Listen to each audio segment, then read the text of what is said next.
Ne var onda kakao ya?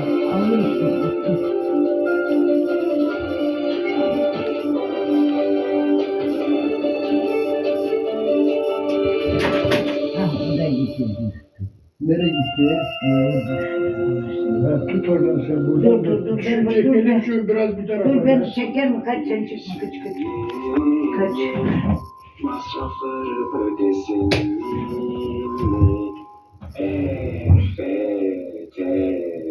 Bulamadım. Bunun fiyat kutusu yok. Kağıt gibi bir şey vardı. Fiyat da yok. Dur var düştü bir şey. Dur. Bak inat koyma. Ne koyduysa da o şey düştü. Milyonlarca Bebek düştü. Sana öyle geldi. 5 kuruş Alırım ben bırak. Siz de en paralı olun. Siz de Kaç sen kaç alırım ben. Yetişemezsin. Alırım ben. Dur böyle çıkıyor. Biraz da. Ya yeter bırak yeter. Kuracağım Hadi be, canımı sıktın beni be.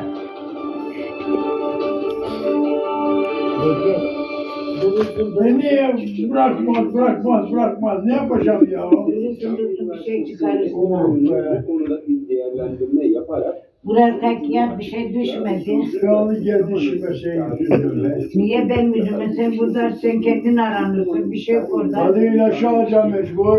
Yok orada ile düşmedi. konuşmaları O ilacı al, bir şey düştü, sandım kağıt düştü, o maymun düştü O orada. maymun düştü ya. Boş ver sen ilacı. süreci etkilemeyecekse Ya demileşi ben bırak. Bağırma. Ama bağırsına. Sinetim ben akşam. Salak ben kapat. Aldım saat diyorum ilaçı, hala ilaç karıştıracaksın. Ama salak diyorum ben. Bağırma. Aldım saat diyorum ilaçı, mavi yoktu diyorum sana.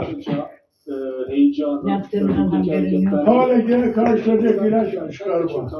Başka yok yeter o maviden, tek o. Yeter ki yandırırsa okuyacağım onları ya. Ekrem Bey'in herhangi bir şekilde aday olma hakkına sahip olmadığını propaganda... Çok sinirlisin ha. Ne sinirli olmayasın Ulan be. çarpın çok sinirlisin. Deminden beri canıma tak etti be. Hareketleri.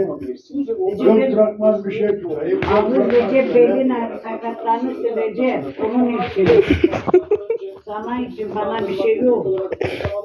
Sakattan sonra bir şey yok ben yapacağım seni. Sandığa gitmesi, katılım Atarsın çöpe koyarsın poşete de. Ne yapacaksın? Aman tamam sus ya bu kadar da sinir olmayın. Nasıl koymayın. şu yolu yapabileceklerdir. O Her şey yapan gene kızıyorsun. kardeşim sen özleşmek Ben sana Sen de ilaç düştü. İlaç ilaç düştü. almak için diyorum bu şey. taşıyorsun. Yarın sabah ilaç